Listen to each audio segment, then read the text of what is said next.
नमस्कार दोस्तों, आप सभी का स्टडी फॉर यूपीएससी पीसीएसआई में स्वागत है। आज तारीख है 10 जून 2024 ईस्वी और आज का न्यूज़पेपर आर्टिकल डिस्कशन का वीडियो है। ये 10 जून है आज और जून का मंथ 20 दिनों बचे हुए हैं और उसके बाद एंड हो जाएगा आपका। और जुलाई, अगस्त और सितंबर आपके पास में समय रहेगा। जून के लास्ट में या फिर जुलाई में आपका नोटिफिकेशन आ जाएगा 70 बीपीएससी को लेकर। जैसी हवाएं उड़ रही हैं उसके हिसाब से ये है कि सीटों की संख्या अधिक होंगी। इसमें 700 के आसपास सीटें होंगी कम से कम। उससे ज़्यादा भी हो सकती हैं, कम भी हो सकती है। मुझे कोई ऑफिशियल न्यूज़ नहीं मिलता है, मैं जो सुनता हूँ वही आपको बता रहा हूँ।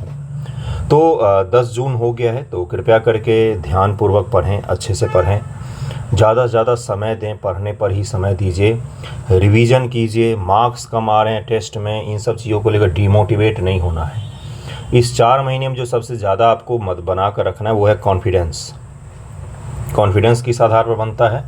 तो कॉन्फिडेंस आधार बनता है भाई कि अगर आपने पढ़ा होगा और अच्छे से पढ़ा होगा, रिवीजन किया होगा, तो आपका कॉन्फिडेंस अच्छा रहेगा। और कई बार पढ़ने के पश्चात भी कॉन्फिडेंस नहीं आता है क्योंकि आपको लगता है कि पिछली बार नहीं हुआ पीटी में, तो इस बार भी नहीं होगा। इस तरह से पीटी का एक भय भी बना हुआ रहता है। वो भय सही भी होता है, डर सही होता है, उसके कारण आप अच्छे से कहीं पढ़ते भी तो हैं, है ना। तो अच्छे से पढ़िएगा, इस 4 महीने को खूब अच्छे से यूटिलाइज़ कीजिए। और रिजल्ट आपका नवंबर में आता है, तो उस दिन आपको अपना रोल नंबर दिखे पीडीएफ में, बहुत बड़ी बात होती है ये। चलिए शुरू करते हैं। देखिए हेडलाइन क्या है। हेडलाइन तो है कल शपथ ग्रहण समारोह था और प्रधानमंत्री मोदी जी ने कल तीसरी बार शपथ लिया है। प्रधानमंत्री जी किसकी शपथ लेते हैं? पद गोपनीयता की शपथ लेते हैं। उसके अलावा जो भारत के संविधान में अनुसूचियां बताई गई हैं, तो उसमें तीसरी अनुसूची में क्या है? उसमें संवैधानिक पदों पर बैठे हुए विभिन्न जो लोग होते हैं, चाहे वो राष्ट्रपति हों, उपराज्यपाल हों, उन सभी के ओथ के बारे में लिखा हुआ है, लेकिन उसमें प्रधानमंत्री के ओथ की चर्चा नहीं की गई है, ये भी ध्यान रखिएगा। साथ में आज हम लोग मंत्रिपरिषद क्या होता है इसको डिटेल में समझेंगे, क्योंकि भाई यहाँ से सवाल पीटी में भी पूछा जाता है और मेंस में आपका पूछा जा सकता है इससे जुड़े हुए सवाल। कॉलिशन की गवर्नमेंट की मंत्रिपरिषद का गठन 2009 के बाद पहली बार हुआ है, तो उसको भी देखेंगे। इस गठबंधन में काफ़ी विविधता रखी गई है। क्षेत्र की और पार्टियों की विविधता काफ़ी अच्छी खासी है। जैसे केरल में बीजेपी 1 सीट जीती है, तो उनको बनाया गया है इसमें मंत्री। वो एक्टर भी हैं, मलयालम एक्टर भी हैं। तो ये कुछ इम्पोर्टेंट आपके लिए था। मंत्रिपरिषद को तो हम लोग समझेंगे ही, लेकिन साथ में आज हम लोग क्या क्या पढ़ेंगे, तो अग्निपथ स्कीम को हम लोग समझेंगे, क्योंकि उम्मीद की जा रही है कि इस गवर्नमेंट के जो सबसे प्रमुख काम होंगे उनमें से एक होगा अग्निपथ को रद्द करना। जो पार्टियां इनके इस गठबंधन में शामिल हैं, चाहे वो जेडी हो, चाहे टीडीपी हो, सब ने अग्निपथ का विरोध किया है, तो उसको भी ज़रा हम लोग समझेंगे। 67th बीपीएससी मेंस में ये सवाल पूछा जा चुका है, अग्निपथ स्कीम के बारे में डिटेल में पूछा गया था लिखने के लिए। इसके अलावा हम लोग आज प्रधानमंत्री ग्रामीण आवास योजना को भी समझेंगे। क्यों समझेंगे भाई? क्योंकि प्रधानमंत्री मोदी जी के कैबिनेट के द्वारा जो अगले 100 दिनों की कार्यकाल रूपरेखा तय की गई है, उसमें प्रधानमंत्री ग्रामीण आवास योजना के तहत काफ़ी सारे घरों को अनुमति दी जाएगी। तो वो सबसे प्रमुख काम में से एक रखा गया है। उसके साथ में आपको पता होगा कि ICC T20 वर्ल्ड कप शुरू हुआ है। कहाँ पर चल रहा है? कल तो भारत पाकिस्तान का मैच भी था। ये यूएसए और जो कैरेबियाई आइलैंड है उनमें ये खेला जा रहा है। यूएसए, अमेरिका और कैरेबियाई जो आइलैंड है, जो मध्य अमेरिकी देश जो है, अमेरिकी देश आइलैंड है मुख्य रूप से, वहाँ पर ये खेला जाएगा ये मैच। तो उसके ज्योग्राफी को भी देखेंगे। अमेरिका के फिजिकल मैप को डिटेल में हम लोग कवर करेंगे, ताकि वहाँ से सवाल अगर पूछा जाए, जो ग्रेट लेक्स वगैरह हैं, रॉकीज़ की श्रेणियाँ हैं, मिसिसिपी झील के चापाकार इलाका जो है उसका डेल्टा का, ये सब सवाल धड़ल्ले से पूछे गए हैं पीसीएस में, यूपीएससी में भी पूछे गए हैं। तो उसको हम लोग डिटेल में कवर करेंगे। तो अगर आप चैनल पर नए हैं तो सब्सक्राइब जरूर कीजिएगा। काफ़ी सारे इंपॉर्टेंट टॉपिक हम लोग कवर करने वाले हैं। चलिए शुरू करते हैं मंत्रिपरिषद से। 70 बीपीएससी पीटी को लेकर हमारा टेस्ट सीरीज चलता है टेलीग्राम चैनल पर। मार्केट में सबसे अच्छे टेस्ट बनाने की हमने कोशिश की है, एग्ज़ाम के हिसाब से बनाने की कोशिश की है। कठिन सवाल, टफ सवाल, लेकिन इतने भी कठिन नहीं कि कोई बच्चा सॉल्व नहीं ना कर पाए, इतने भी आसान नहीं कि सब कोई सॉल्व कर ले। उस प्रकार से टेस्ट सीरीज बनाया है। काफ़ी अच्छा टेस्ट होता है। आप अगर हम पे विश्वास करते हैं हमारे चैनल पर, तो आप इसको ज्वाइन कर सकते हैं। आप जितना मूल्य अदा करेंगे उसके तुलना में हम आपको 10 गुना रिटर्न करेंगे अगर आप जुड़ते हैं तो इसका जो तीसरा टेस्ट है वो संपन्न हो चुका है। चौथा टेस्ट एंशिएंट हिस्ट्री का होगा, पांचवा है जो मिडेवल हिस्ट्री का होगा, छठा एंशिएंट मिडेवल दोनों कंबाइंड होगा, उसके पश्चात से मॉडर्न हिस्ट्री आपका शुरू हो जाएगा। तो ज़रूर जुड़िएगा, बहुत बेनिफिट मिलेगा आपको, बहुत बेनिफिट। इसमें आपको टेस्ट मिलेगा, एक्सप्लेनेशन, उसके साथ में एक्सप्लेनेशन का वीडियो भी मिलेगा। ओके, तो अगर आप जुड़ते हैं तो काफ़ी बेनिफिट होगा। 71 बीपीएससी को लेकर 71 को लेकर अपना आंसर राइटिंग ग्रुप चलता है, आंसर राइटिंग का ग्रुप चलता है जिसमें एनसीईआरटी, GS1, GS2 और निबंध लेखन, इन सभी का आंसर राइटिंग हम लोग करते हैं, रोज़ करते हैं, कंटिन्यू रहता है, कभी भी संडे को छोड़कर रोज़ करते हैं और समय समय पर उसमें आपको गाइडेंस वगैरह भी मिलता है। तो उससे अगर आप जुड़ेंगे तो काफ़ी बेनिफिट होगा। आप मुझे मैसेज कीजिए, मैं आपको ऐड कर दूंगा। चलिए शुरू करते हैं।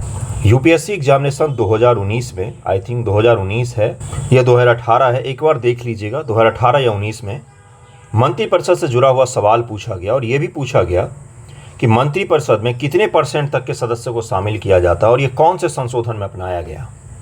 2 दिन पहले जब मैंने पीटी का टेस्ट लिया था तो उसमें भी मैंने इस चीज़ को पूछा था कि मंत्रिपरिषद में कितने % सीटें हो सकती हैं, मतलब सीटों की तुलना में कितना आकार उसका हो सकता है। इस बार आकार बहुत ही बड़ा है, 72 से ज़्यादा मंत्री बनाए गए हैं। तो ये जो आकार है इसलिए है क्योंकि सामान्य तौर पर जब गठबंधन की सरकार बनती है तो ये आकार बहुत ही विशाल हो जाता है और गठबंधन की सरकार के द्वारा ही इस एक्ट को पारित किया गया था कि भाई 15% रहेंगे या 10% रहेंगे। अभी मैं बताऊंगा आपको 15% होते हैं या 10% होते हैं।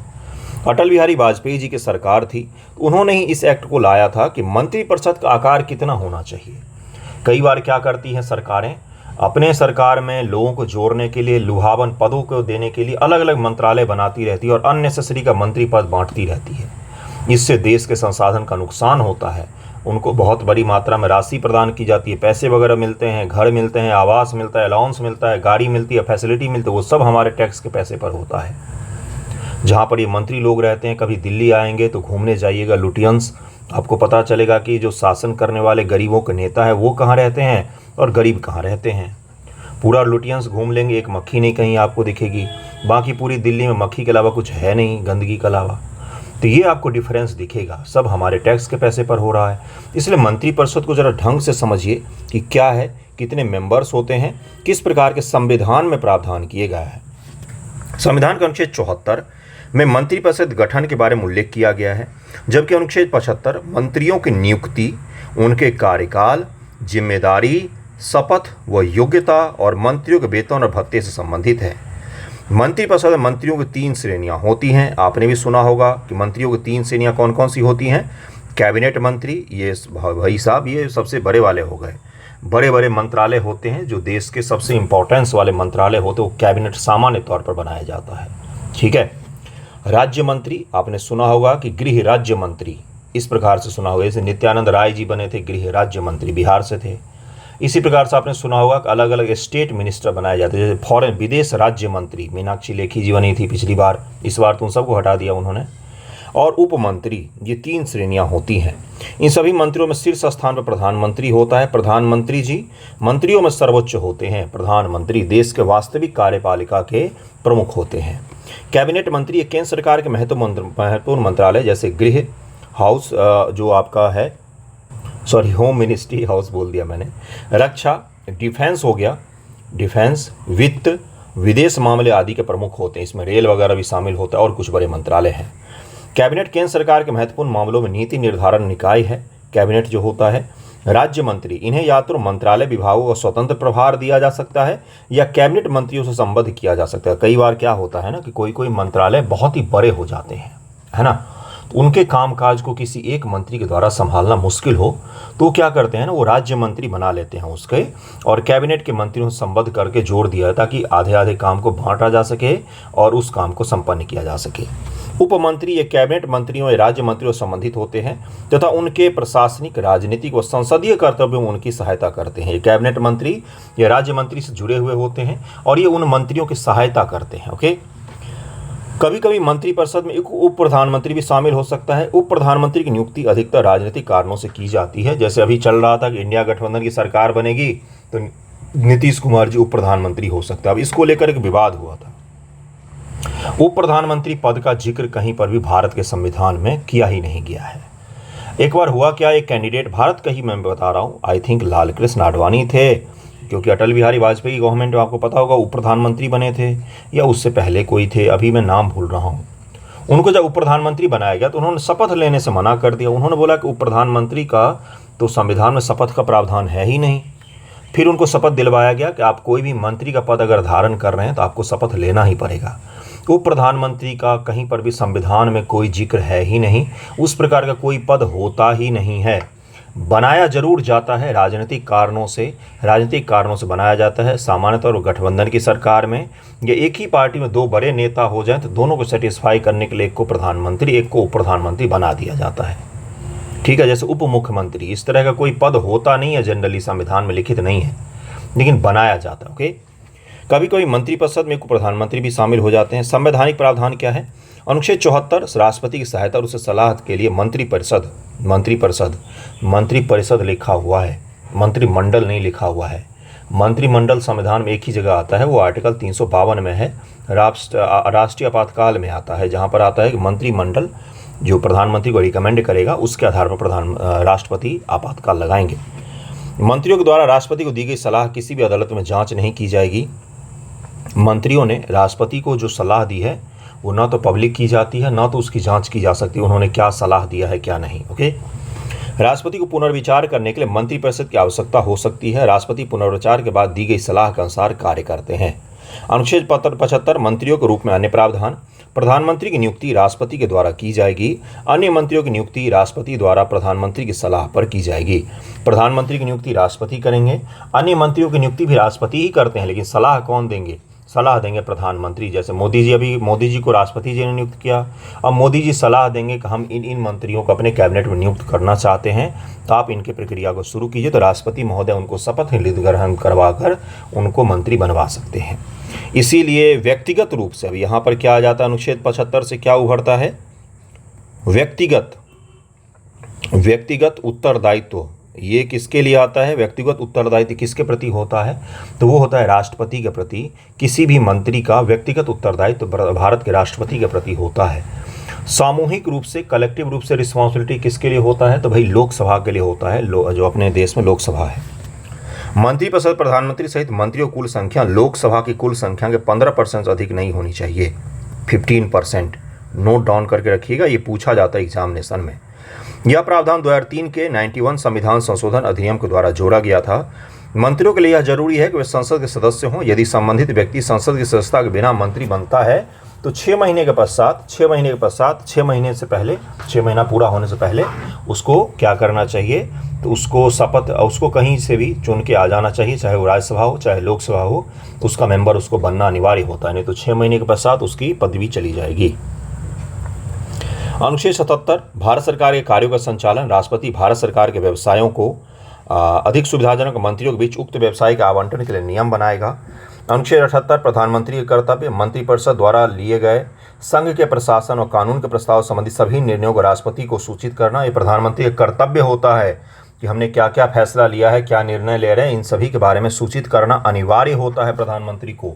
इसी प्रकार से राज्य में मुख्यमंत्री, चीफ मिनिस्टर के लिए अनिवार्य होता है कि राज्यपाल को सूचित करे कि क्या क्या कार्य कर रहा है, कौन कौन से फैसले लिए गए, ये सब का सूचना देना प्रधानमंत्री को, राष्ट्रपति के लिए, और राज्यपाल के लिए कौन देगा? तो मुख्यमंत्री महोदय को देना अनिवार्य होता है।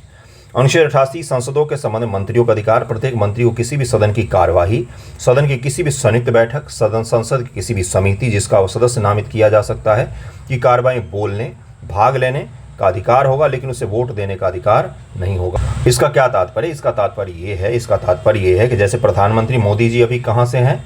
तो लोकसभा में हैं, बनारस से चुन कर आए हैं, लेकिन वो राज्यसभा में भी भाग लेते हैं। राज्यसभा की जो बैठक होती है, जब राज्यसभा चलती है, आपने देखा होगा अभी जैसे प्रधानमंत्री का दोनों सदन में भाषण होगा, गृह मंत्री भी जी आपको दिखेंगे राज्यसभा में भी, लेकिन गृह मंत्री जी कहाँ से चुनकर आए हैं? तो गुजरात से वो चुनकर आते हैं, आपको पता होगा। तो जो मंत्री होंगे या राज्य मंत्री होते हैं, ये दोनों सदन की बैठक में हिस्सा ले सकते हैं। लेकिन वोटिंग वहीं पर करेंगे जहां के वो सदस्य हैं। जैसे प्रधानमंत्री मोदी जी लोकसभा के सदस्य हैं तो केवल लोकसभा में वो वोटिंग कर सकते हैं, किसी भी मुद्दे पर बैठक में भाग ले सकते हैं, बहस कर सकते हैं और क्या कर सकते हैं तो भाषण दे सकते हैं दोनों सदनों में। लेकिन वोटिंग केवल कहाँ पर करेंगे तो केवल और केवल अपने सदन में ही वोटिंग करेंगे। जैसे प्रधानमंत्री मनमोहन सिंह जी जो थे वो आपके कहाँ से थे तो राज्यसभा से चुनकर आते थे, राज्यसभा के मेंबर थे, वो प्रधानमंत्री थे।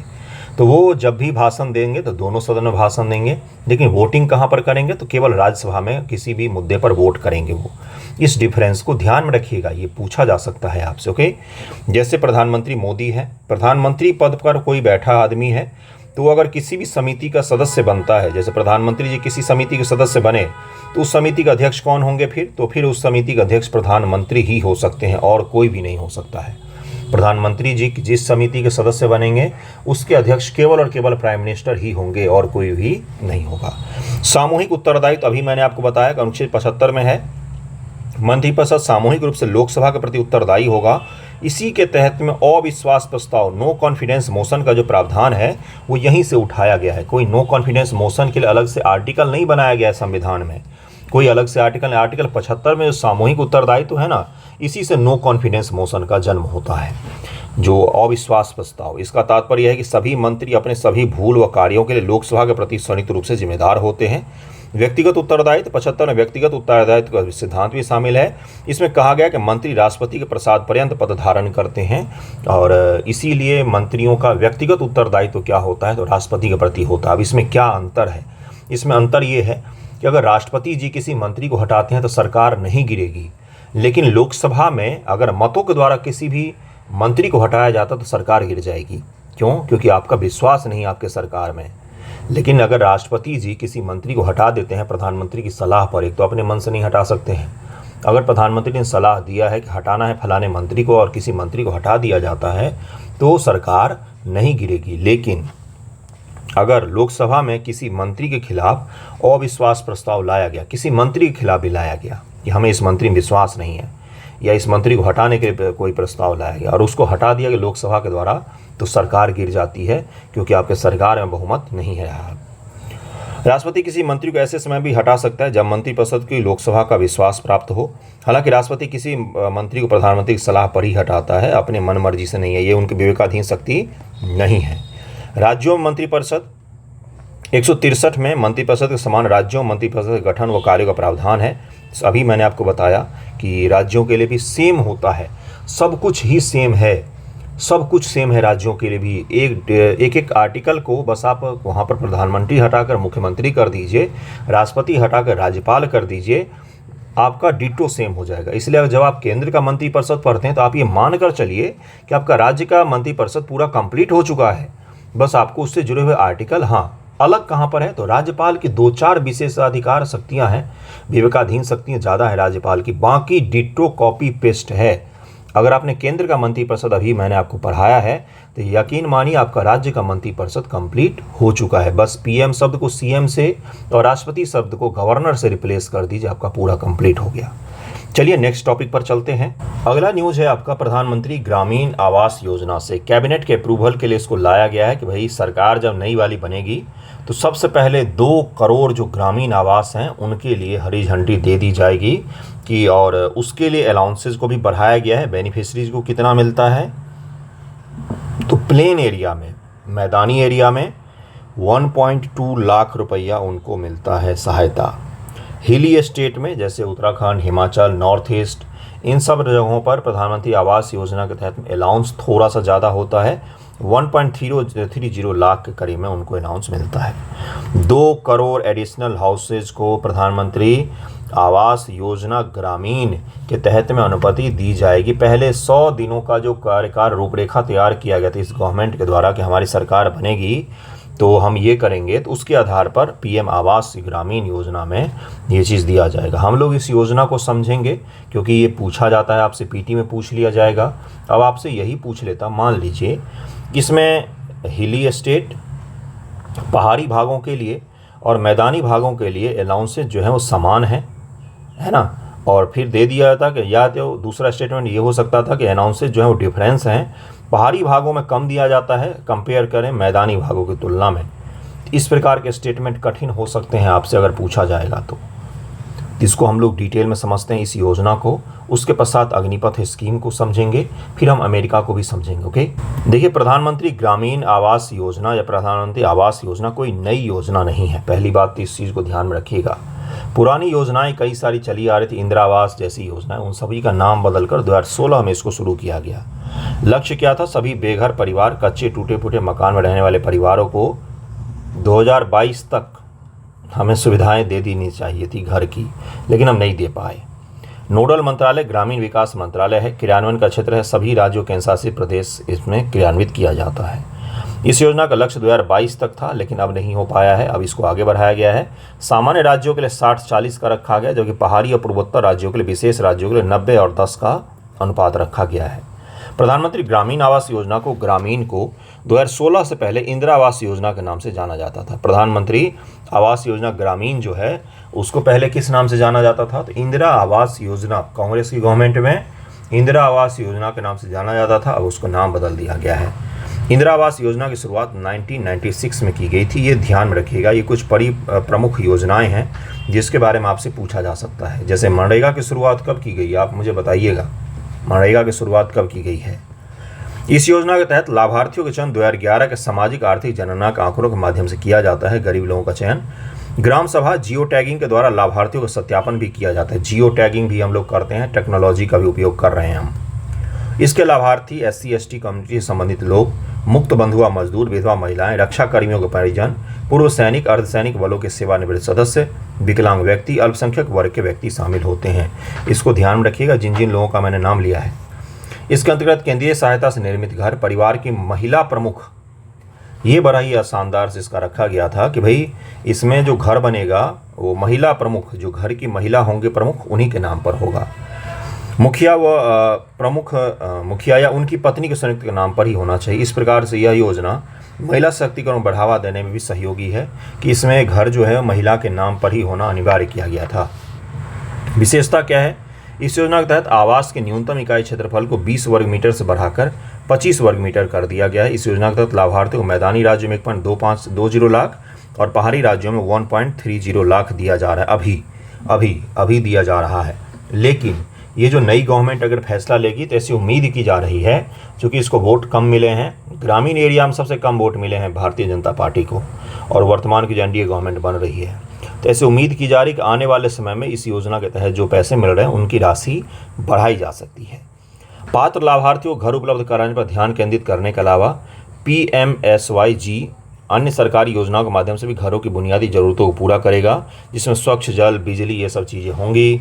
और योजनाओं को जो लाभार्थी होंगे उनको मनरेगा के तहत रोजगार भी दिया जाएगा, यानी कि घर, आवास हो गया आपका, पानी, बिजली, गैस कनेक्शन उज्ज्वला के तहत हो जाएगा, और आपको मनरेगा के तहत रोजगार भी मुहैया करवाएगी।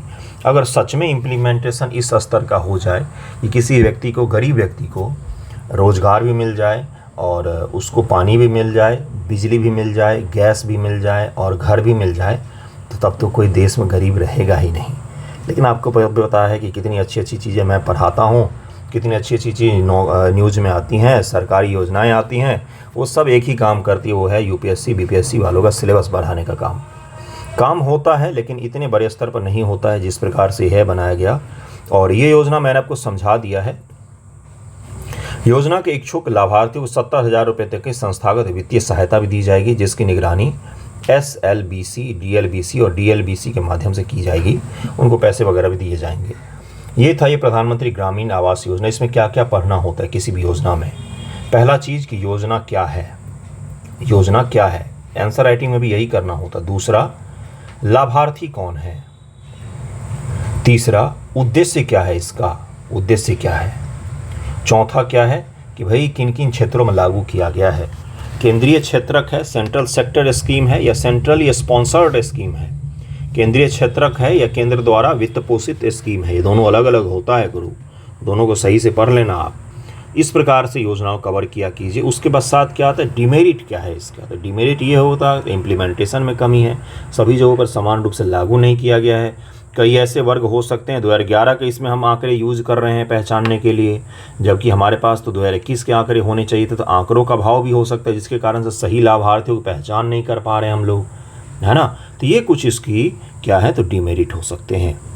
इसको ध्यान रखिएगा। एक आवास प्लस एप्लीकेशन वगैरह भी लॉन्च किया गया है। ये सब सामान्य तौर पर नहीं पूछता है, लेकिन आपको ध्यान रखना चाहिए क्या क्या इसमें मैंने बताया है भी। ओके, नेक्स्ट टॉपिक पर चलते हैं। अगला टॉपिक देखिए क्या है, अग्निपथ स्कीम है। इसके बारे में न्यूज़पेपर में है, चर्चा में है। ये अग्निपथ स्कीम के लिए जेडीयू ने जिस दिन सरकार में भागीदारी की, उसी दिन पहला शब्द जो उसने बोला वो है कि अग्निपथ स्कीम का रिव्यू किया जाएगा।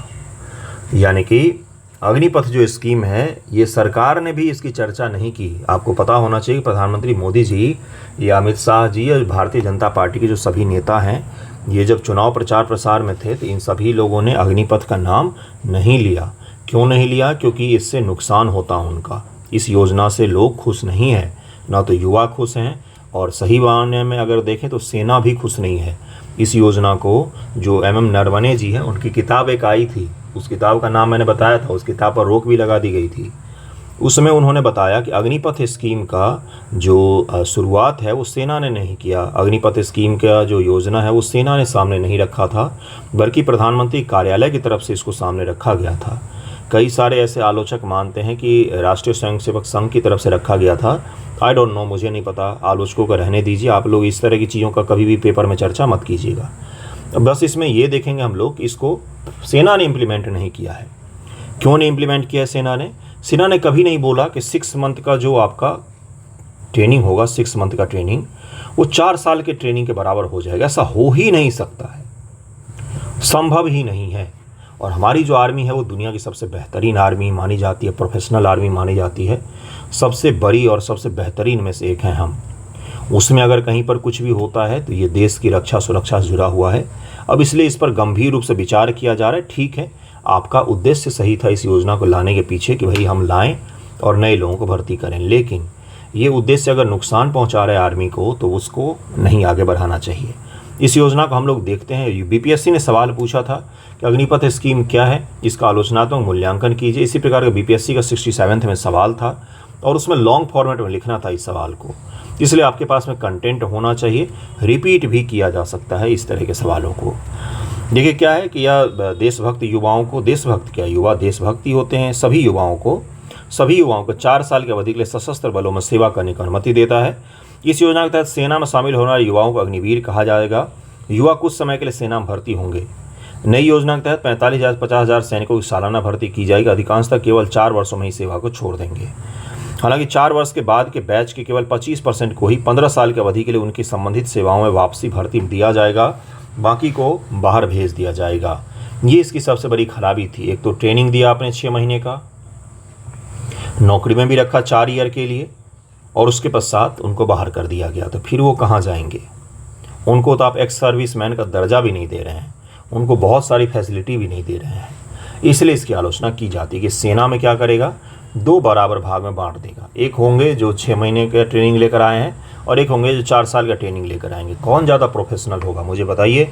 सेना का मतलब होता है डिसिप्लिन और कर्मठता, जो कमी हो सकती है इनके अंदर में। ठीक है, ऐसे मैं नहीं कह रहा हूँ गुरु, जो देश भर में अलग अलग न्यूज़पेपर में बार आर्टिकल छपते हैं उनमें कहा जाता है। पात्रता मानदंड क्या है? यह केवल अधिकारी रैंक से नीचे कर्मियों के लिए है जो कमीशन अधिकारी के रूप में सेना में शामिल नहीं होते हैं। आपको कमीशन पता ही होगा, NDA और CDS से जाते हैं। UPSC एग्जाम लेती है इनका, UPSC लेती है, CDS और NDA से जाते हैं। कमीशन अधिकारी सेना के उच्चतम रैंक के अधिकारी हैं। कमीशन अधिकारी भारतीय सशस्त्र बलों में एक विशेष रैंक रखते हैं। वे अक्सर राष्ट्रपति के संप्रभु शक्ति के तहत कमीशन किए जाते हैं। उन्हें आधिकारिक तौर पर देश की रक्षा करने का निर्देश होता है। 17.5 वर्ष से लेकर 21 वर्ष की आयु के बीच के उम्मीदवार आवेदन करने के लिए पात्र होंगे। लेकिन पहली बार जब आवेदन किया गया तो इस उम्र को 23 वर्ष रखा गया था, क्योंकि काफ़ी सारे ऐसे लोग थे जो आर्मी की तैयारी कर रहे थे, उसमें जाने के लिए दौड़ते रहते हैं। सुबह सुबह ग्रामीण इलाकों में अगर आप जाएंगे या हाईवे से अगर आप गुजरेंगे, जैसे दिल्ली से आप आगरा के लिए हाईवे पकड़ेंगे ना, यमुना एक्सप्रेसवे, तो उस पर आपको लड़के दौड़ते मिलेंगे। धूप हो या वर्षा हो या ठंड का मौसम हो, आपको नंगे पैर दौड़ते दिखेंगे। तो बहुत मेहनत करते हैं। कई बार भर्ती नहीं आती है तो उनकी आयु बढ़ जाती है। तो इसलिए पहली बार जब भर्ती किया गया तो उसको 23 वर्ष रखा गया था, लेकिन अब इसका क्या है तो 21 वर्ष की ही आयु है। इसका उद्देश्य देशभक्त और प्रेरित युवाओं को जोश जज्बे के साथ सशस्त्र बलों में शामिल होने का अवसर प्रदान करना। इससे भारतीय सशस्त्र बलों की औसत आयु प्रोफाइल में लगभग 4 से 5 वर्षों की कमी आएगी। सेना की औसत आयु की प्रोफाइल होती है, अगर सेकेंड वर्ल्ड वॉर आपने पढ़ा होगा तो हुआ क्या था, हिटलर जो हारा उसमें एक कारण ये भी बताया जाता है कि उसके जो अनुभवी सारे सैनिक थे उनको मार दिया गया पहले टारगेट करके, तो उसके सारे सैनिक नए हो गए। तो उन नए सैनिकों के पास में अनुभव नहीं था, जिसके कारण से हार गया था वो। ये बड़ा कारण माना जाता है इसको। तो सेना की उम्र कम होनी चाहिए, लेकिन अनुभवी भी कुछ लोग होने चाहिए। लीड हमेशा अनुभवी लोग करते हैं और लड़ने में हमेशा कम उम्र के लोगों को रखा जाता है। शारीरिक फुर्तीली चीज़ें अलग होती हैं। इस योजना में परिकल्पना की गई सशस्त्र बलों वर्तमान में औसत आयु 32 वर्ष है, जो 26 वर्ष हो जाएगी, घटकर 26 वर्ष हो जाए। औसत आयु घटा रहे हम, सैनिक जो अधिक आयु वाले हैं उनको हटा नहीं रहे हम, औसत आयु को घटा रहे हैं। औसत आयु कैसे घटेगा? कम आयु वाले ज़्यादा लोगों को शामिल करके। लाभ क्या है? 4 वर्षों के पूरे होने पर अग्निवीरों को 11.71 लाख रुपए का एक मुफ्त सेवानिधि पैकेज का भुगतान किया जाएगा, जिससे उनका अर्जित ब्याज शामिल होगा। उन्हें 4 साल के 48 लाख रुपए का जीवन बीमा कवर भी मिलेगा। मृत्यु के मामले में भुगतान न किए गए कार्यकाल के लिए वेतन सहित 1 करोड़ रुपए से अधिक की राशि दी जाएगी। सरकार 4 साल बाद सेवा छोड़ने वाले सैनिकों को पुनर्वास में मदद करेगी। उन्हें स्किल सर्टिफिकेट और ब्रिज कोर्स प्रदान किए जाएंगे, जिसके पश्चात से वो जगह जगह पर नौकरी वगैरह कर सकते हैं। संबंधित चिंताएं: दूसरी नौकरी ढूंढना मुश्किल। अग्निपथ योजना से पहले साल में थल सेना, नौसेना और वायुसेना में लगभग 45,000 सैनिकों की भर्ती 4 साल के अल्पकालिक अनुबंध पर की जाएगी। अनुबंध पूरा होने के बाद उसे 25% के अलावा बाकी को सेना सेवा से मुक्त करना होगा। और फिर वो कहाँ जाएंगे? उनको नौकरी कहाँ मिलेगा? यहाँ जो लोग तैयारी कर रहे हैं उनको तो मिल नहीं रहा, और भी जो लोग आएंगे उनको कहाँ से मिलेगा? बताइए मुझे। सिक्योरिटी गार्ड का नौकरी देंगे आर्मी मैन को आप, जो ट्रेंड है, जो लड़ने में ट्रेंड है, जो तरह तरह के राइफल चला सकता है, असॉल्ट से लेकर अलग अलग, उसको आप सिक्योरिटी गार्ड का नौकरी देंगे? बताइए मुझे। ये डिग्निटी उसकी ख़राब होगी भाई। 4 साल के सेवा काल का मतलब होगा उसके बाद अन्य नौकरियों उनकी पहुंच से बाहर हो जाएंगी। क्यों?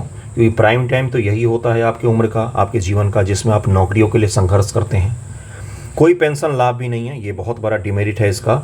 11 लाख रुपए देकर और उनको छोड़ दिया जाएगा। कोई पेंशन लाभ नहीं, एक्स सर्विसमैन का दर्जा भी नहीं। जैसे सर्विसमैन जो होते हैं उनको कैंटीन वगैरह की सुविधा मिलती है, वो सब भी इनको नहीं मिलेगा। प्रशिक्षण और प्रयुक्त रहना: सेना अनुभवी सैनिकों को खो देगी। थल सेना, नौसेना, वायुसेना में शामिल होने वाले जवानों को तकनीकी प्रशिक्षण दिया जाएगा ताकि वो चल रहे अभियानों में सहयोग कर सकें। लेकिन ये पुरुष और महिलाएं 4 साल बाद सेवा से बाहर हो जाएंगे, जो एक शून्य की स्थिति पॉइंट बनाएगा। वॉइड की क्रिएशन जो है वो बनेगा। वॉइड की स्थिति, वॉइड का मतलब होता है कि जहाँ पर जिस पद पर जिस प्रकार के लोग चाहिए वो उपलब्ध नहीं होंगे। तो ये सही नहीं होता है, कहीं पर भी सही नहीं होता है। और जो टेक्निकल पद होते हैं, जैसे एयरफोर्स है, नेवी है, नेवी और एयरफोर्स में ताकत से ज़्यादा टेक्निकल चीज़ों का उपयोग होता है। तो वहाँ पर कैसे होगा? वहाँ पर इतना शॉर्ट ट्रेनिंग लेकर कैसे जाएंगे ये लोग? देश के लिए ऐसे कदम का महत्व क्या है? भविष्य के लिए तैयार सैनिकों को तैयार करना, रोजगार का अधिक अवसर, उच्च कुशल कार्यबल, ये कुछ इसमें रखे गए थे, लेकिन इसके डिमेरिट अधिक हैं। बड़े बड़े सैन्य विश्लेषकों ने इसकी आलोचना की है कि ऐसा नहीं होना चाहिए, ये गलत स्कीम है। ओके, इसको ध्यान में रखिएगा। नेक्स्ट टॉपिक पर चलते हैं हम लोग। देखिए, यही था वो न्यूज़ अग्निपथ स्कीम के बारे में। Why it was introduce the opposition to it, मतलब ये कहा जा रहा है कि भाई इसका क्यों विरोध वगैरह किया जा रहा है। ये तो आपका वहाँ का फोटो हो गया जिसमें 72 मेंबर्स ने कल शपथ ग्रहण किया है। अब उनका आज या कल में मंत्रालय एलोकेट कर दिया जाएगा। नेक्स्ट देखिए क्या नेक्स्ट, ये विदेशी कुछ मेहमान थे। आपने देखा होगा शादी विवाह में सारे इंपॉर्टेंट लोग एक ही लाइन में बिठा देते हैं कि बैठिए, है ना। उसी प्रकार से हैं ये। कहाँ से आए थे? तो श्रीलंका आपका हो गया। मालदीव, ये मोइजू है, मोहम्मद मोइजू, ये बांग्लादेश से आए हैं। भूटान भी है, और भी कई सारे देश से आए थे। तो इन सब का ध्यान रख लीजिएगा। कई बार ये सब चीज़ें पूछता है कि कहाँ से आए थे। पाकिस्तान से कोई इनवाइटेड नहीं था, अफ़गानिस्तान से भी कोई नहीं आया था, इटली से भी किसी को नहीं इनवाइट किया गया था, करना चाहिए था भाई, है ना। तो ये कुछ इससे जुड़े हुए न्यूज़ है। उसके अलावा अब हम लोग अमेरिका को समझेंगे, क्योंकि वहाँ पर मैच शुरू हुआ है। मैच के बहाने हम लोग उस जगह के ज्योग्राफी को अच्छे से रिवाइज करेंगे, क्योंकि अमेरिका की ज्योग्राफी से सामान्य तौर पर सवाल पूछे जाते हैं, बहुत बार पूछा गया है। पीटी में तो हर एक आध साल में एक आध क्वेश्चन रिपीट हो जाते हैं। वर्ल्ड ज्योग्राफी के लोकेशन से, लेक से, नदियों से, पहाड़ों से, झीलों से, झरनों से पूछे जाते हैं। आपको किस प्रकार से पढ़ना होता है आप ज़रा वो सुनिए। कोई भी ज्योग्राफी के आप बुक लेंगे, अगर रेफरेंस बुक चाहे वो दृष्टि का लेंगे, महेश बर्नवाल लेंगे, दोनों एक ही जैसा है, तो उसमें आपको कॉन्टिनेंट वाइज महाद्वीपों के हिसाब से आपको मिलेगा चैप्टर। उस चैप्टर को खोलिए, साथ में ऑक्सफोर्ड का एटलस खोलिएगा। ऑक्सफोर्ड का एटलस सही है, इधर उधर का एटलस मत लीजिएगा, ये सर वो सर फलाना ढिकाना एटलस, सब मानचित्र विशेषज्ञ बन रहे, वो सब पढ़ने की जरूरत नहीं है। मानचित्र विशेषज्ञ बन के करना क्या है, एक क्वेश्चन आते हैं मानचित्र से, उसका कोई विशेषज्ञ होता है क्या? आपको क्या करना, ऑक्सफोर्ड का एटलस उठाइएगा, हिंदी इंग्लिश दोनों में से किसी में भी आता है, उसको लेकर और कॉन्टिनेंट को खोलकर बैठ जाना है, एक एक लाइन पढ़ना है और ऑक्सफोर्ड एटलस पर उसको पेंसिल से मैच करते जाना है। जैसे भाई सारे लेक है, सारे लेक को देख लिया, उत्तर से दक्षिण कौन से हैं, पूर्व से पश्चिम में कौन से आते हैं, कौन सी यहाँ से रेखा गुजर रही है, अक्षांश है, देशांतर है, कितने डिग्री देशांतर है, कितना डिग्री अक्षांश है। उसके अलावा क्या देखना है कि कौन सी देश किससे सीमा लगाती है, ये पॉलिटिकल मैप में मिलेगा आपको। कौन सी पहाड़ों का क्रम कहाँ पर है, सर्वोच्च चोटी कौन सा है, किस कॉन्टिनेंट का, किस कॉन्टिनेंट में कितने देश हैं, ये चीज़ें आपको देखनी है। जैसे कि सवाल पूछा गया था पीसीएस में कि निम्न में से किस कॉन्टिनेंट में सबसे अधिक देश हैं, ये सवाल पूछा गया था, तो अफ्रीका में है, उसका उदाहरण था। एशिया के जो देश होते हैं, आप देखिएगा मैप, आज देखिए अभी जो सामने आपके मैप लगा हुआ उसको देखिए ज़रा, एशिया के देशों की साइज आपको बड़े बड़े दिखेंगे। देखिए सारे बड़े बड़े जो आकार वाले देश हैं, भारत हो गया, पाकिस्तान हो गया, बांग्लादेश हो गया, चीन हो गया, मंगोलिया हो गया, रूस हो गया, बड़े आकार के देश दिखेंगे आपको, ईरान हो गया, सऊदी अरब हो गया। वहीं आप यूरोप में जाइए, बहुत छोटे छोटे आपको देश दिखेंगे, इतना इलाका में एक देश आ गया, दूसरा आ गया, तीसरा आ गया, चौथा आ गया, है ना। अफ्रीका में जाइए, वहाँ पर जो आपको मैप दिखेगा तो उसमें बाउंड्री आपको सीधी रेखा में दिखेगी, इस प्रकार की बाउंड्री दिखेगी, इस प्रकार की बाउंड्री दिखेगी, इस प्रकार की बाउंड्री कम दिखेगी। जैसे भारत में बाउंड्री जो है, जो एशिया में बाउंड्रीज होती हैं वो अजीबोगरीब पैटर्न में बने होते हैं, लेकिन अफ्रीका में बाउंड्री जैसे लगता है स्केल लेकर किसी ने खींचा है, और वैसे ही खींचा भी गया है। कॉलोनियल एरा में जो औपनिवेशिक काल था, उस दौरान अफ्रीका में अलग अलग औपनिवेशिक देशों ने वहाँ पर सीमाएँ बनाए, इसीलिए अफ्रीका में मैक्सिमम देशों की सीमाएँ आपको बिल्कुल स्ट्रेट दिखेंगी, जैसे लगेगा पटरी पर खींची गई है ना। तो ये कैसे हुआ, तो ये औपनिवेशिक हिस्ट्री है। तो इस तरह से कॉन्टिनेंट को पढ़ा जाता है ध्यानपूर्वक। अगर आप ऑब्जर्व करना अच्छे से सीखते हैं तो आप कॉन्टिनेंट को अच्छे से पढ़ जाएंगे, और कॉन्टिनेंट वाइज ही पढ़िएगा, एक एक देश को मत पढ़िएगा। जैसे उत्तरी अमेरिका महाद्वीप, दक्षिण अमेरिका महाद्वीप, आज अफ्रीका महाद्वीप को पढ़ना है, इस प्रकार से पढ़िएगा। ओके, चलिए देखते हैं अमेरिकी महाद्वीप को। उत्तरी अमेरिका और सेंट्रल अमेरिका, कैरिबियाई देशों में ये इस मैच का आयोजन किया जा रहा है। आपने एक टीम का नाम सुना होगा, वेस्ट इंडीज। वेस्ट इंडीज कोई एक टीम, कोई एक देश की टीम नहीं है। कैरिबियाई आइलैंड में कई सारे देश हैं छोटे छोटे, जिन सबको मिलाकर एक क्रिकेट टीम का निर्माण किया गया, उसको वेस्ट इंडीज़ नाम दिया गया है, वेस्ट इंडीज। ओके, चलिए देखते हैं अमेरिका और सेंट्रल अमेरिका का मैप देखेंगे। सबसे पहले देखिए, ये सेंट्रल अमेरिका है, मैक्सिको के ठीक नीचे शुरू होता है, यहाँ पर ग्वाटेमाला दिखेगा आपको, होंडुरास दिखेगा, अल सल्वाडोर है, ये निकारागुआ है, ये कोस्टा रिका है, ये पनामा है, पनामा से पनामा नहर यहाँ से गुजरता है। ये सारे देश हैं छोटे छोटे, जो किसके किसके बीच हैं, तो मैक्सिको उत्तरी अमेरिका का हिस्सा है, और दक्षिणी अमेरिका के बीच में सारे स्थित हैं। यही है वो आइलैंड समूह जिसको वेस्ट इंडीज़ से यहाँ ही से बनता है। अलग अलग आइलैंड से अलग अलग खिलाड़ियों को जोड़कर एक टीम बनाई जाती है। बहुत सारे छोटे छोटे देश हैं, हर आइलैंड एक छोटा सा देश है। यहाँ पर कर्क रेखा कहाँ से गुजरती है, मकर रेखा कहाँ से गुजरती है, विषुवत कहाँ से गुजरती है। विषुवत आपको पता है इक्वाडोर से गुजरती है, यहाँ इक्वाडोर है। तो ये सारे के सारे उत्तरी गोलार्ध में आते हैं। कौन कौन से देश हैं, पनामा के पश्चात आपको कोलंबिया दिखेगा, वेनेजुएला दिखेगा, गुयाना दिखेगा, सूरीनाम है, ये फ्रेंच गुयाना है, ये फ्रांस की टेरिटरी है, ये फ्रांस की टेरिटरी है फ्रेंच गुयाना। और यहाँ पर भारतीय लोगों की संख्या बहुत ज़्यादा है, इसकी जीडीपी के बढ़ने की रफ्तार 2 गुनी से भी ज़्यादा है। माना जा रहा है कि दक्षिण अमेरिका का ये जो देश है फ्रेंच गुयाना, ये दक्षिण अमेरिका का दुबई बन जाएगा, और भारतीय लोगों की संख्या यहाँ पर बहुमत में है। बिल्कुल सही सुन रहे हैं आप, यहाँ पर अधिकांश जो आबादी है वो भारतीय लोगों की है, और वहाँ की जीडीपी किस प्रकार से बढ़ रही है कि दुबई से भी बड़ा शहर बन जाएगा आने वाले कुछ दिनों में, ये फ्रेंच गुयाना। तो ये फ्रेंच गुयाना की बात हो गई, सूरीनाम हो गया, गुयाना हो गया, वेनेजुएला हो गया। वेनेजुएला बर्बाद हो गया ये देश, ट्रकों में भरकर लोग पैसा ले जाते हैं, तब जाकर कुछ खरीद पाते हैं। इन्फ्लेशन यहाँ पर दौड़ती हुई से भी ज़्यादा तेज़ है। इन्फ्लेशन यहाँ पर इस हिसाब से है कि एक कप कॉफ़ी की कीमत लाखों में हो सकती है। बिल्कुल सही सुन रहे हैं आप, हाइपर इन्फ्लेशन से भी हाइपर है यहाँ पर। दुनिया में सबसे अधिक बड़ा तेल भंडार किसी के पास में है, भंडार के दृष्टिकोण से तो इसी देश के पास में है। 20 साल पहले ये देश काफ़ी खुशहाल हुआ करता था, लेकिन खराब राजनीतिक प्रणाली के कारण से और भ्रष्टाचार के कारण से ये देश आज इतना बुरे कंडीशन में है कि कब्रें खोद कर लोगों ने, जो दफनाए गए लोग थे, उनके हाथों में आभूषण वगैरह जो थे वो बहुमूल्य चीज़ों को निकाल लिया, उनको बेच दिया गया कब्रों को खोद कर। नाले का पानी पीने को मजबूर हैं और ये देश कभी बहुत अमीर हुआ करता था। और कौन कौन से देश हैं यहाँ पर दिखेगा, त्रिनिदाद और टोगा दिखेगा आपको। उसके अलावा यहाँ पर कौन सा है, बारबाडोस दिखेगा आपको, डोमिनिका दिखेगा, उसके अलावा हैती दिखेगा, डोमिनिकन रिपब्लिक दिखेगा, क्यूबा दिखेगा आपको। इस देश की बड़ी शानदार सी हिस्ट्री है। क्यूबन मिसाइल संकट आपने पढ़ा होगा वर्ल्ड हिस्ट्री में, क्यूबा के मिसाइल संकट। चे गेवरा का नाम सुना होगा आपने, चे गेवरा का, तो वो यहीं से थे। फिदेल कास्त्रो का नाम सुना होगा। कौन है ये लोग? ये लोग सोशलिस्ट आंदोलन के नेता रहे हैं, रिवॉल्यूशनरीज रहे हैं। यहाँ पर क्यूबा में अमेरिका के ठीक नीचे क्यूबा में किस प्रकार का शासन था? तो कम्युनिस्ट प्रकार का शासन था। जबकि जो अमेरिका है वो पूरी दुनिया में आपको दिखेगा कि वो लोकतांत्रिक के साथ साथ पूंजीवादी अर्थव्यवस्था को लागू करता है। लेकिन क्यूबा एक छोटा सा देश जिसने संघर्ष करना सीखा और उसने अमेरिका के नीचे रहकर अमेरिका विरोध की जीवन भर नीति अपनाई है। क्यूबा की ये खासियत है। जो चे गेवरा का आप लोग टी शर्ट वगैरह पहनते हैं, टोपी वाले का जिस पर स्टार बना रहता है, वो यहीं से था क्यूबा। क्यूबा कैपिटल हवाना है। बड़ा ही इंडिपेंडेंट और शानदार सा देश है। यहाँ के सिगार बहुत ही फेमस है, इसको ध्यान में रखिएगा। ये अलग अलग देश के बारे में बताया है। अब चलिए देखते हैं। ये कैरेबियन सी इसको कहा जाता है, कैरेबियन सी इसको कहा जाता है, कैरेबियन सी कहा जाता है। यहीं पर है पनामा कैनाल जो कैरेबियन सी को नॉर्थ पैसिफिक ओशियन से जोड़ता है। ओके, देखिए उत्तरी अमेरिका का अब हम लोग बातचीत करेंगे। उत्तरी अमेरिका महाद्वीप पर कनाडा के उत्तर में अलास्का स्थित है। अलास्का पर संयुक्त राज्य अमेरिका का अधिकार है। उत्तरी अमेरिका का हम लोग बात कर रहे हैं। पनामा नहर मैक्सिको की खाड़ी और प्रशांत महासागर के जल को जोड़ती है तथा उत्तरी अमेरिका महाद्वीप को दक्षिण अमेरिका महाद्वीप से अलग करती है। पनामा नहर उत्तरी अमेरिका को दक्षिण अमेरिका महाद्वीप से अलग करती है।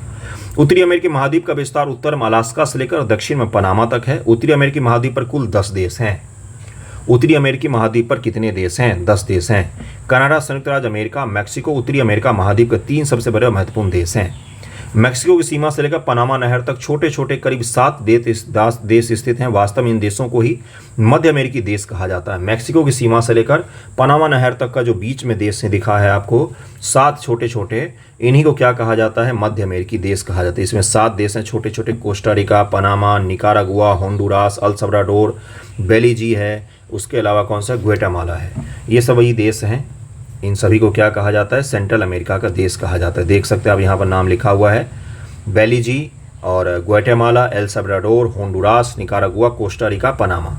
इन सब की क्या राजधानी ध्यान में रखना है? एक आध का ध्यान जरूर रखिएगा क्योंकि इस बार मैच है। 49 डिग्री उत्तरी अक्षांश रेखा को कनाडा और संयुक्त राज्य अमेरिका ने आपसी सहमति से इन दोनों राज्यों की सीमा मान लिया है।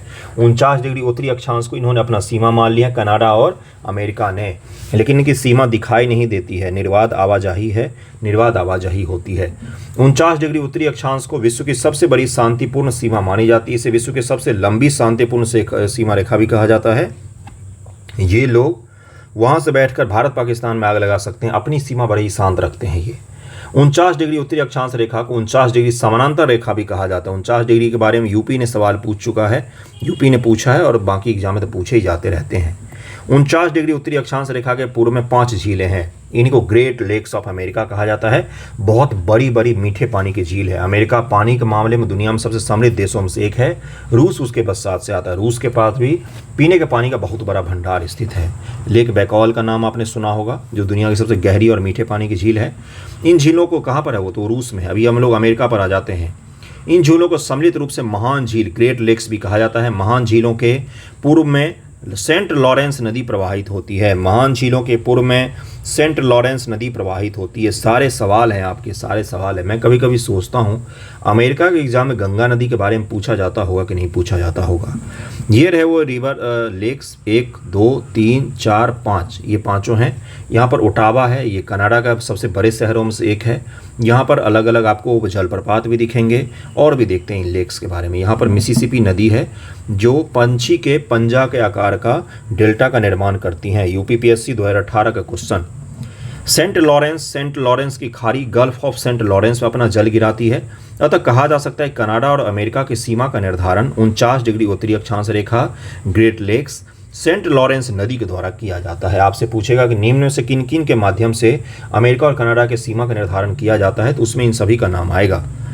3 तरफ से स्थिर स्थल से घिरे हुए जल क्षेत्र को खाड़ी गल्फ कहा जाता है। महान झीलों 5 झीलें स्थित हैं। पश्चिम से पूर्व इन झीलों का क्रम इस प्रकार से, पश्चिम से पूर्व, वेस्ट टू ईस्ट जा रहे हैं हम लोग। Superior lake, Michigan lake, Huron lake, Huron झील कहा जाता है, ईरी और ओंटारियो। आपको ये बताना है कि जो नियाग्रा फॉल है वो किस लेक के पास में स्थित है। सुपीरियर झील विश्व की ताज़े पानी की सबसे बड़ी झील है। सुपीरियर झील ताज़े पानी की सबसे बड़ी झील है। सबसे गहरी झील कौन सी है? लेक बाइकॉल। ध्यान रहे कि विश्व की सबसे बड़ी झील कैस्पियन सागर है, किंतु इसका पानी लवणीय है। सुपीरियर झील महान झीलों में सबसे बड़ी है। सुपीरियर झील के पूर्व में ह्यूरॉन झील स्थित है। लेकिन बात यह है, सबसे पहले सुपीरियर, उसके बाद से ह्यूरॉन। इसी के आस पड़ोस में, इसी लेक के आस पड़ोस में अमेरिका और कनाडा के इंडस्ट्रियल टाउन का भी बहुत बड़े स्तर पर डेवलपमेंट हुआ है ना। और उस इंडस्ट्रियल टाउन के बारे में भी, उद्योगों के बारे में भी पूछा जाता है। सुपीरियर, ह्यूरॉन, ईरी, ओंटारियो झील संयुक्त राज्य अमेरिका और कनाडा की सीमा पर स्थित है। इन झीलों को ये दोनों देश साझा करते हैं। इन झीलों के जल का उपयोग दोनों देश बराबर मात्रा में करते हैं। मिशिगन झील पूरी तरह से अमेरिका में स्थित है। ये पूछा जा चुका है कि ग्रेट लेक्स में से कौन सा लेक्स ऐसा है जो पूरी तरह से अमेरिका में ही स्थित है, अर्थात मिशिगन झील के जल पर कनाडा का अधिकार नहीं है। ईरी झील और ओंटारियो झील के मध्य जलप्रपात स्थित है। ईरी और ओंटारियो में इसे नियाग्रा जलप्रपात कहते हैं। नियाग्रा जलप्रपात से जल विद्युत का उत्पादन किया जाता है। यहाँ से उत्पादित जल विद्युत का उपयोग देश कनाडा और अमेरिका संयुक्त रूप से करते हैं। महान झीलों के आसपास के क्षेत्रों में घास के मैदान का विकास हुआ है। यह शीतोष्ण घास का मैदान कहलाता है। शीतोष्ण प्रकार के मैदानों में लंबी तथा मुलायम घास पाई जाती है। सारे सवाल पूछे जाते हैं, सारे सवाल हैं ये। इन शीतोष्ण के मैदानों को उत्तरी अमेरिका महाद्वीप में प्रेरीज कहा जाता है। क्या कहा जाता है? उत्तरी अमेरिका में प्रेरीज कहा जाता है। प्रेरी प्रदेश के अंतर्गत उन्नत किस्म की गेहूं तथा मक्के की खेती की जाती है। इसीलिए अमेरिका में मक्का और गेहूं का बहुत बड़े स्तर पर उत्पादन होता है। मक्के, कॉर्न के मामले में दुनिया में सबसे ज़्यादा कॉर्न खाया जाता है। गेहूं, चावल और कॉर्न, ये तीन ऐसे चीज़ें हैं जिसको बहुत ज़्यादा खाया जाता है। अमेरिकन जो आप भोजन करेंगे उसमें कॉर्न आपको हर चीज़ में दिखेगा। क्यों दिखता है? क्योंकि वहाँ पर इसका उत्पादन बहुत ज़्यादा होता है। सुपीरियर झील के किनारे विकसित औद्योगिक क्षेत्र को दुलुथ कहा जाता है। सुपीरियर झील के किनारे इंडस्ट्रियल जो क्षेत्र हैं। मिशिगन झील के पास में दो औद्योगिक क्षेत्र गैरी और शिकागो का विकास हुआ है। सब ध्यान में रखना है। ईरी झील के समीप डेट्रॉइट, जो कार के लिए जाना जाता है, प्रसिद्ध औद्योगिक क्षेत्र का विकास हुआ है। डेट्रॉइट विश्व में मोटर कार के उद्योग के लिए प्रसिद्ध है। जो अमेरिका की बड़ी बड़ी कंपनियां आपको दिखती हैं कारों की, वो सब की सब यहीं पर स्थित है। डेट्रॉइट शहर का एक दो मूवी भी देखा होगा आपने, डेट्रॉइट से रिलेटेड कारों वाली, है ना। उसके अलावा क्या है? डेट्रॉइट विश्व मोटर क्या उत्पादन में प्रमुख है। रियो ग्रांडे नदी मेक्सिको तथा संयुक्त राज्य अमेरिका के मध्य सीमा का निर्धारण करती है। Very very important. Rio Grande नदी मेक्सिको खाड़ी गल्फ ऑफ मेक्सिको अपना जल गिराती है। ग्रीनलैंड उत्तरी अमेरिका महाद्वीप का ही समुद्र में निकला हुआ भाग है। ग्रीनलैंड दुनिया का सबसे बड़ा द्वीप है। ग्रीनलैंड पर डेनमार्क का राजनीतिक अधिकार माना जाता है। आपको ग्रीनलैंड जो पूरी बर्फ से बना हुआ उसके बारे में बता रहा है। उत्तरी अमेरिका महाद्वीप के पश्चिम तट पर कनाडा से लेकर मैक्सिको तक रॉकी पर्वत श्रेणी का विस्तार है। इस तरफ रॉकी का विस्तार है, नीचे एंडीज है। दक्षिण अमेरिका में रॉकी पर्वत श्रेणी दुनिया का दूसरा सबसे लंबा पर्वत श्रेणी है। रॉकी पर्वत श्रेणी की सबसे ऊंची चोटी माउंट एल्बर्ट है। इसको ध्यान में रखिएगा। ये उत्तरी अमेरिका के बारे में डिटेल जानकारी मैंने दे दिया है। कैसा लगा है वीडियो ज़रूर बताइएगा। थैंक यू सो मच आप सभी का वीडियो देखने के लिए। 1 से 2 बार अमेरिका को और सेंट्रल अमेरिका देशों को रिवाइज कर लीजिएगा। वहाँ से सवाल आपके एग्जाम में पूछे जाएंगे, पीटी एग्जामिनेशन में। थैंक यू सो मच आप सभी का वीडियो देखने के लिए।